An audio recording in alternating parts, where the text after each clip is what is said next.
तो क्या कहेंगे भारी समर्थन? INLD जो है वो मैं ये मान करके चलता हूँ कुछ लोगों ने INLD को खोने का काम किया। INLD के अस्तित्व को मिटाने के लिए आज जो पार्टी में INLD के अंदर है लोग, उनमें से भी कुछ ऐसे हैं जो कुछ लोगों के इशारे पर काम कर रहे हैं। और मुझे तो ये बहुत गहरी साजिश नजर आती है। मुझे तो ये किसी बड़ी पॉलिटिकल पार्टी की बहुत गहरी साजिश नजर आती है, जो जिन लोगों ने संकल्पबद्ध तरीके से एक ही काम किया। इस परिवार को पहले तो उसमें वो कामयाब रहे, अब लोग वो ये मान करके चलते हैं कि वो INLD पे कब्जा कैसे करें। कुछ लोगों की साजिश यहाँ तक भी हो सकती है कि वो चौधरी ओम प्रकाश चौटाला जी से भी INLD को छीन लें।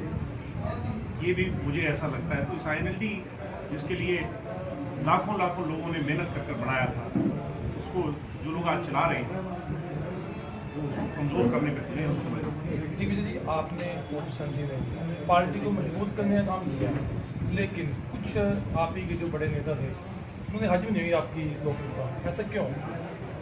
ये तो वो बेहतर बता सकते हैं। जो लोग ये कह रहे हैं कि हम चीफ मिनिस्टर का पद देने को तैयार थे, जो लोग ये कह रहे हैं कि नेता का प्रतिपक्ष का पद देने को तैयार थे, ना तो दुष्यंत, ना दिग्विजय, ना हमारे साथ जुड़े हुए जो लोग हैं, किसी पद के लालची और लोभी नहीं है, ना हमें कोई पद चाहिए। मगर जब गलत के साथ समझौता करने पर आप पर दबाव डाला जाए, सर मेरी पीढ़ी के लोगों को तो खास तौर पर मैं मानता हूं कि हमें सिखाया भी गया है, हमारे माँ बाप ने भी हमें सिखाया, हमारे समाज ने हमें सिखाया, हमारे साथ जो जुड़े हुए सीनियर कार्यकर्ता हैं उनने भी हमें सिखाया, गलत के साथ समझौता करने की आवश्यकता नहीं। तो इसलिए चाहे कितनी से बड़ा दंड क्यों ना मिल जाए, वो स्वीकार करना ठीक है, जायज़ है, बजाय कि गलत के साथ समझौता। सर, आपने मुख्यमंत्री की बात की। अभय चौटाला ने बयान दिया कि देवीलाल के घर पैदा होने से, ओम प्रकाश चौटाला के घर पैदा होने से कोई मुख्यमंत्री नहीं बने। वो शायद स्वयं के बारे में बात कर रहे थे। तो सर, आपने गर्म दल और नरम दल की बात की जी। तो अभय चौटाला ने कहा कि 32 साल कैसे गुजार दिया अगर मैं गुंडा था। हम उन्हें गुंडा थोड़ी कह रहे हैं। कौन कह रहा है कि वो गुंडा है? वो स्वयं अगर बार बार ये कह रहे हैं कि वो मुझे गुंडा कह रहे हैं, फिर वो उनकी सोच है। हम कहाँ उन्हें गुंडा कह रहे हैं? ये शोभा थोड़ी देता है कि हम अपने परिवार के सदस्य को गुंडा कहें। तो किसी ने उनको गुंडा नहीं कहा, वो अपने आप को दुर्योधन मान रहे हैं। हम तो उनको दुर्योधन भी नहीं कह रहे, हम तो कह रहे हैं एज एन होल आज के हालात को दुर्योधन। ये आज के हालात सिंबॉलिक हैं महाभारत काल के। अन्याय क्या होता है, उस पर जीत कैसे पाई जाती है उसके। सर, महाभारत की बात चली, कौरवों का पता लग गया, पांडवों का पता लग गया, लेकिन शकुनी कौन है इस पूरे महाभारत में? आपके जिले का ही कोई है? आपने इशारों में बताया, उनका नाम नहीं लेना चाहेंगे आप? नाम मुझे किसी के लेने की आवश्यकता थोड़ी, वो इस लायक ही प्रोग्राम नहीं उसे लगता है, वो इस लायक ही नहीं है कि उनका नाम लिया जाए। मगर इतना जिक्र जरूरी है क्योंकि सतर्क रहना भी तो जरूरी है ना। सर, हरी चुनरी चौपाल, दूसरी ओर आपकी ताई जी आई है, कांता जी, तो क्या कहेंगे? उनका हम स्वागत करते हैं। वो एक अच्छी गृहिणी रही हैं और वो कामयाब राजनीतिक बने, ऐसी हमारी शुभकामनाएं उनके साथ हैं।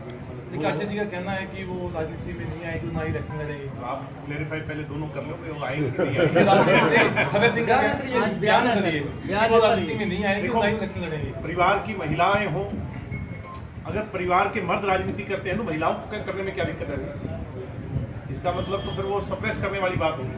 अब जी तो कहते हैं कि मैं खाना भी अभी अजय का खाता हूँ आज भी। अच्छी बात है, खाना चाहिए, वो मना कौन कर रहा है? हमने उनके घर खाने क्या हो गया? परिवार एक है, पारिवारिक तौर पर कोई मतभेद थोड़ी है। तो सर, ना कोई हमारा प्रॉपर्टी का रोड़ा, ना कोई पैसे का रोड़ा, ना हमारे में कुछ बंटना। ये रोड़ा जो है ये वैचारिक मतभेद हैं, क्योंकि वो रिजिड है, इंडिपेंडेंट हैं, और फिर हमारे लिए हम सबको साथ लेके चलना चाहते हैं, मगर वहाँ कई बार हालात ऐसे बना लिए जाते हैं कि फिर कुछ लोगों की चलती है। फिर ऐसी पॉलिटिकल पार्टीज नहीं रहा। तो सर, आप सफाई कर रहे हैं, इसका मुख्य उद्देश्य क्या है? इसका मुख्य उद्देश्य 9 तारीख को आदरणीय डॉक्टर अजय सिंह जी ने नई पार्टी की फॉर्मेशन का ऐलान किया है, और उस फॉर्मेशन के लिए हम सब लोग जो है वो जीन जाएंगे। पांडु भंडारा की धरती से संकल्पबद्ध तरीके से वहाँ लाखों लोग एकत्रित होकर ये निर्णय लेंगे कि हमने ये नई पार्टी फॉर्म की, इसका नाम ये है, इसका झंडा ये है। फिर उस पार्टी को हरियाणा प्रदेश के लिए एक नया विजन, एक नई उमंग, एक नई सोच और एक नया विकल्प हरियाणा की तरफ। सर, अजय चौटाला ने कहा कि अजय चौटाला काफी समय से पार्टी को तोड़ने का काम कर रहे थे, जल्द ही खुलासा करूंगा। देखिए, अगर किसी के पास कोई भी किसी तरह की बात है जिसने जहां ये साबित हो जाए कि हमने पार्टी को तोड़ने का काम किया, मैं फिर विनम्रता से कहता हूं कि हमने किसी भी स्तर पर पार्टी को तोड़ने का काम किया और वो इसे साबित कर देंगे तो हम अपना गुनाह स्वीकार के और घर बैठ जाएंगे, राजनीति को त्याग देंगे। मगर उलझुल बातें करने से उनकी अनपढ़ता और उनकी इमेच्योर पॉलिटिक्स का ये जो है ना एग्जाम्पल है। चाहिए कोई भी कह रहा है, मुझे नहीं पता ये कौन कह रहा है, बट जो भी कोई ऐसा कह रहा है ये सोच समझ के कहना चाहिए। कोई बात जिस पे आधार नहीं होती और वो कॉन्स्टिट्यूशनल पद पे अगर आदमी रह करके बात करे तो कहीं ना कहीं उस पर कम से कम आपने कहा कि 90% जनता आपके साथ आ चुकी है एनएलडी, ये आपके हल्के की, आप हमारे हल्के की, तो 99 आ गई। अन्य हल्कों में क्या हाल है सर? मैंने कहा कि ओवरऑल तो 99.9 आ चुके हैं। आपके हल्के में कुछ 10% लोग दूसरी तरफ हैं और मेरा उनसे भी आग्रह है, हमारे परिवार के सदस्य हैं, उनके साथ हमने खूब काम किया है, वो लोग भी आ गए। सर, आम आदमी पार्टी से आपका गठबंधन की बात चल रही है। पहले पार्टी की फॉर्मेशन होगी, उसके बाद बूथ लेवल पर कार्यकर्ताओं की ड्यूटी डिप्यूट की जाएगी। पार्टी को मजबूत कैसे करना है, पार्टी के एजेंडाज क्या हैं, वो सारी वाइट पेपर लोगों के लिए जारी होगा कि हम ये विजन लेकर के आए हैं। चुनाव जो नजदीक आएगा, राजनीति में कल क्या हो जाए और क्रिकेट के मैच में अगली बॉल पर क्या हो जाए, ये कोई कुछ नहीं।